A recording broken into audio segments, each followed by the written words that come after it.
18 मई को राहु और केतु का राशि परिवर्तन हो चुका है। राहु की बात हम पहले ही कर चुके हैं और आज इस वीडियो में मैं बात करने वाली हूं केतु के राशि परिवर्तन के प्रभाव के बारे में कि जो केतु का राशि परिवर्तन हुआ है उसका प्रभाव धनु राशि और मकर राशि के लोगों के जीवन पर किस तरह से होगा। जय माता दी दोस्तों, आप सभी का स्वागत है हमारे YouTube चैनल अमृता एस्ट्रो में। और आज की इस वीडियो में मैं बात करूंगी केतु के गोचर के अगले 18 महीने इन दो राशि के जातकों के लिए कैसे होने वाले हैं। देखिए, राहु और केतु दोनों एक ही शरीर के दो हिस्से हैं। राहु गर्दन से ऊपर का हिस्सा है और केतु उससे नीचे का हिस्सा है और दोनों का ही कोई भौतिक अस्तित्व नहीं है, दोनों को देखा नहीं जा सकता। छाया ग्रह कहे गए हैं, शैडो प्लैनेट, जिनका अस्तित्व नहीं है लेकिन उसके बावजूद उनका प्रभाव बहुत अधिक है हमारे जीवन पर। राहु की हमने बात की थी कि राहु क्या करता है, आपको सांसारिक चीजों की तरफ मोड़ता है। उसको भौतिक चीजों से बहुत लगाव है, इसलिए उसको कलयुग का देवता कहा गया है। और केतु क्या है, केतु मोक्ष के कारक कहे गए हैं, वैराग्यता के कारक कहे गए हैं। केतु जब 12वें घर में होते हैं, 9वें घर में होते हैं तो बहुत अच्छे रिजल्ट देते हैं, क्योंकि 9वां घर आपके धर्म से जुड़ा है और 12वां घर आपके मोक्ष से जुड़ा हुआ है। अब जो है केतु क्या है, केतु मंगल के छाया ग्रह हैं, तो मंगल जैसी क्वालिटी भी होंगी, जोश होगा, तीव्रता होगी, काम करने की एक ललक होगी। और साथ में इनका जो अभी राशि परिवर्तन हुआ है 18 मई को, वो हुआ है सिंह राशि में। ये हमेशा उल्टी चाल चलते हैं राहु और केतु। अब राहु तो कुंभ राशि में गए थे और जो केतु हैं वो सिंह राशि में आए हैं, जो कि सूर्य की राशि है। जो सूर्य की राशि सिंह राशि है। सिंह राशि क्या है, सिंह राशि देखिए प्रसिद्धि देती है, फेम दिलाती है, नेम दिलाती है, पिता का कारक, आत्मा का कारक, कॉन्फिडेंस को बढ़ाती है। वो सिंह राशि है जहां केतु का गोचर हुआ है। और अब आगे आने वाले 18 महीने, लगभग 1.5 वर्ष तक केतु यही सिंह राशि में रहने वाले हैं। तो आगे आने वाला 1.5 वर्ष आपके लिए कैसा रहेगा, इसके बारे में चलिए विस्तार से जान लेते हैं। आगे बढ़ने से पहले एक छोटा सा निवेदन है, चैनल पर पहली बार आए हैं, अभी तक चैनल को सब्सक्राइब नहीं किया है तो सब्सक्राइब जरूर कर लें। कुंडली दिखाना चाहते हैं तो स्क्रीन पर जो नंबर है वहां व्हाट्सएप पर मैसेज के थ्रू आप हमसे कांटेक्ट कर सकते हैं। अब यहां सबसे पहले मैं बात करूंगी धनु राशि की, कि धनु राशि के लोगों के लिए केतु का गोचर कैसा रहने वाला है। देखिए, सबसे पहले अगर मैं यहां थोड़ी सी बात कर लेती हूं कि जो राहु और केतु है ना, वो जो चंद्रमा का जो एक चक्कर लगाने का जो पाथ होता है ना, और जहां सूर्य और चंद्रमा एक दूसरे कट होते हैं, उसके दो छोर होते हैं, या कहें तो चंद्रमा के दो छोर हम कह सकते हैं, दो बिंदु, जो एक राहु का है और एक केतु का है। तो चंद्रमा क्या है, मन के कारक है, मन पर बहुत ज्यादा इफेक्ट होता है। जहां राहु बाहरी चीजों से दिखाता है, वहीं केतु कहता है आंतरिक ज्ञान को बढ़ाता है, आपके अंदर झांकने का, अपनी अंदर की शक्ति को पहचानने का मौका देता है। तो धनु राशि की बात करते हैं। धनु राशि के लोगों के लिए अगर देखा जाए तो आपके नवम भाव में, अगर यहां आप देखेंगे तो आपके नवम भाव में केतु का गोचर हुआ है। नवम भाव में, अभी हमने क्या कहा था कि नवम भाव में केतु बहुत अच्छे होते हैं, गुरु की राशि है धनु राशि।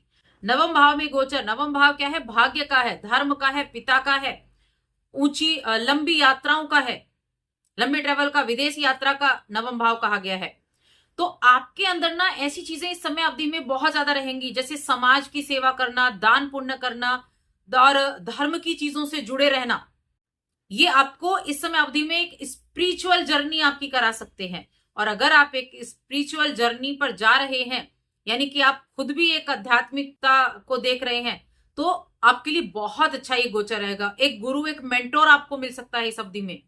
आपकी ऐसी ही भावनाओं को ये जागृत कर सकता है केतु का गोचर। साथ में इस रुचि के चलते जो धनु राशि के जातक हैं, अगर आप अपनी कुंडली में देखें तो आपके लिए नई अपॉर्चुनिटी भी देखने को मिलेंगी, आपके कार्य के नए अवसर भी आपको खुलने वाले हैं। अब इसके सामने वाले घर में कौन है, राहु बैठा है तीसरे घर में। तीसरा घर किसका है, कम्युनिकेशन का है, आपके मीडिया का है, आपकी यात्राओं का है। तो ये समय आपके लिए आध्यात्मिक तौर पर यात्राएं भी दिखा रहा है, समाज सेवी भी बना रहा है। अगर आप परामर्श से जुड़ा कोई कार्य करते हैं तो उसमें भी अच्छी ग्रोथ आपको देखने को मिलेगी। अगर आप अपने करियर में स्थिरता चाहते हैं तो अपने लक्ष्य पर पूरी तरीके से ध्यान आपको केंद्रित करना होगा। मैं कहूंगी आपके लिए ये केतु का गोचर बहुत अच्छा रहेगा। देखिए, जब आप सही दिशा में प्रयास करते हैं तो आपको उसके अच्छे रिजल्ट भी देखने को मिलते हैं। प्रेम संबंध में थोड़ा सा ध्यान जरूर रखना है। प्रेम संबंध में थोड़ी दिक्कत हो सकती है क्योंकि 5वें भाव पर दृष्टि रहेगी केतु की। तो केतु क्या डिटैचमेंट भी देता है, डिटैचमेंट का कारक भी है केतु।